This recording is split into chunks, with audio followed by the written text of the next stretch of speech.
You ever have a feeling that's so big, so real, that words just fail you? You know, a love or a loss that you feel in your bones, but the second you try to explain it, it just falls apart. Well, that gap between what's going on inside our heads and what we can actually say out loud, that's one of the deepest mysteries there is. So today, let's try and figure it out. No, really, think about it. If I say I love you, how do you actually know that what I'm feeling is anything like what you feel when you say it? How do we ever really, truly share what's going on in our own private worlds? That's the big question we're diving into. To make this real, let's start with a story from the author of our source material, Xiaoyang Lin. He talks about his dog, Mao Mao. And Mao Mao isn't just an animal in the house, Mao Mao is family. The connection is so intense, so protective, that he says it's even stronger than the affection they feel for some people. It's this raw, undeniable emotion. But where does a feeling like that even come from? Well, the answer is in this really beautiful Chinese phrase, 日久生情. It basically means affection grows over time. It's not one big moment. It's all the little things, right? The shared experiences, the quiet days, that's what builds these incredibly powerful, deep roots of emotion.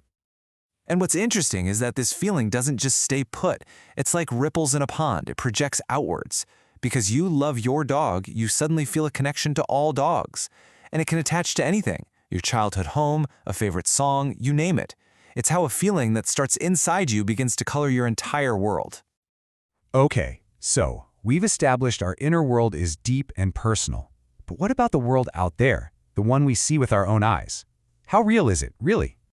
We all know the saying, right? Seeing is believing. It's kind of the foundation of how we operate. If I see it, it must be true. Simple as that. Well, what if it's not that simple? Not even close. What if the world you're seeing right now is just one version of reality, a version that's been custom-made just for you? Check this out. To us, this flower is, yellow or purple. But to a bee, it's literally a glowing ultraviolet landing strip pointing right to the good stuff. And when you look at your pet goldfish, it's not seeing you. It's seeing a shimmering infrared heat map. We're all staring at the exact same stuff, but seeing completely different worlds. So, here's the mind-blowing part. There isn't one single, true reality that we all share. The green you see in the grass isn't actually in the grass. It's just your brain's best guess after interpreting a bunch of electrical signals from your eyes. Everything you see, hear, and touch, it's all just an interpretation. And hey, if we can't even agree on something as basic as a color, how in the world are we supposed to communicate a feeling as massive as love?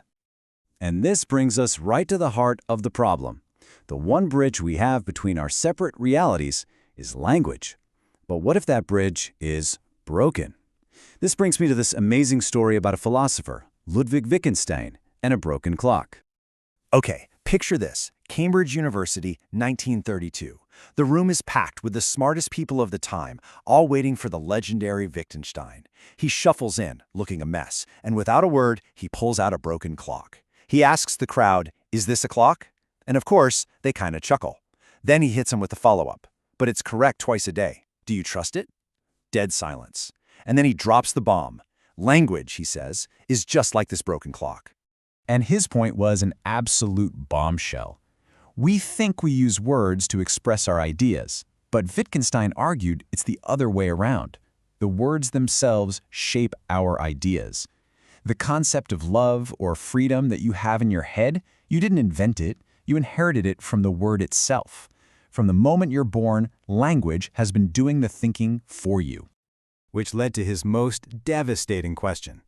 If our main tool for making sense of the world is as unreliable as a broken clock, right by accident once in a while, but fundamentally broken, then what does that mean for anything we think we know? And this is his most famous conclusion. It's the idea that we're all living inside a prison. A beautiful prison maybe, but a prison nonetheless. A prison built out of the words we know. We can only think, feel, and understand the things our language gives us a word for. Anything else is just outside the walls. So, if words are a prison, is there an escape hatch? Is there some way to connect on a deeper level beyond all the words? Let's talk about something called wordless emotional resonance. There's this incredible concept in Japanese culture called mono no aware, and there's really no single word for it in English. It's that bittersweet feeling you get when you see cherry blossoms in full bloom, because you know they're beautiful precisely because they won't last. It's a kind of gentle sadness about the beauty of temporary things. It's an emotion you feel, you don't define it. The author shares a story that just nails this idea. It's about an old, chipped family bowl. To an outsider, it's just a broken piece of pottery. But for this family, that bowl holds the memory of a father's last meal before he left. Years later, that very same chip was the perfect shape to hold a sick grandmother's spoon. After she was gone, it held flowers in her memory. You see, the bowl isn't just an object anymore. It's become a physical container for generations of unspoken love and history. So this whole journey through emotion, how we see the world, and the limits of language, it all leads us to maybe the biggest question of our time. Can AI, a machine built from pure language, ever actually have emotions? Well, right now, the answer is a hard no. And why? Because today's AI, the stuff like ChatGPT, is built on large language models. It knows the world only through the text we've given it. It's trapped in the exact same prison of language that Wittgenstein talked about. It can mimic the words love or sadness perfectly, but it can't feel the history of that old chipped bowl. It knows what the broken clock says, but it has no idea what time it really is. But what if we're looking at this the wrong way? What if the future of consciousness, for both humans and AI, isn't about finding better words, but about getting rid of words entirely? This is where things get really wild. You have companies like Elon Musk's working on brain-computer interfaces, or even Apple with its spatial computing. What they're all trying to do is basically bypass the middleman. They want to skip language and transmit information directly, using the raw electrical signals our brains use before they get turned into words. This opens up a truly mind-bending possibility. What if an emotion isn't an idea we describe, but a physical thing? A kind of resonance, or a wave, that could be transmitted directly from my brain to yours, no clumsy words needed. For an AI, this would be the key. This could be the path to genuine, actual feeling. And that leaves us with one last huge question to think about. If we could break free from the prison of language, if we could directly share our deepest feelings and thoughts, where would you end, and where would I begin? Would we even be individuals anymore? It's a future that's both thrilling and, honestly, a little terrifying, and it might be closer than any of us think.